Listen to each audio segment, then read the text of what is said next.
सुमाराना आकर आई हो या बस सुमाराना आकर आई मैया सालो साल जो गया सहाय में देवी लई के सहाय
हाँ तो मेरा घर पड़ता है राजमहला और मेरा पिताजी के नाम पड़ता है जयसर।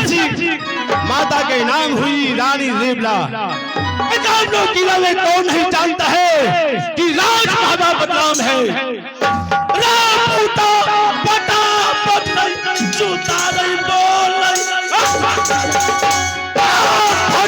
भाई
तो मेरा ही नाम याद है सरदार पड़ता है, लेकिन राज दरबार में मंत्री नहीं है। मैं मंत्री को आवाज लगाता हूँ,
बोलो बोलो महाराज की जय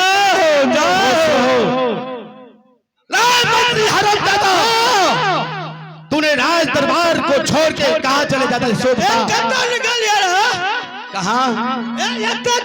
बाथरूम में रही, पेट झड़ रही है। अरे मैं इतना देर से तुझे आवाज लगा रहा हूँ, अरे तू अभी तक नहीं आया, बहुत लेट कर दिया हरमजादा। बताओ क्या बात है?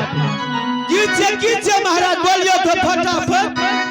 यदि साला तू पुराना मंत्री नहीं होता, अरे तो मैं तुझे मार को बर्बाद कर देता हरमजादा कहीं का। गलती चको। ठीक है, तू राज दरबार में पहरा लगा और मैं जा रहा हूँ। ठीक अरे चल बरिया महल तेरे पास अरे बरिया महल तेरे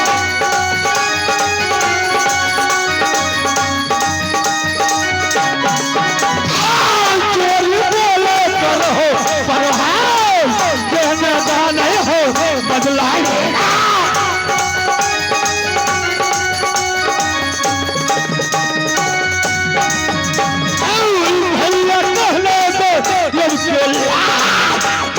बना भैया बदला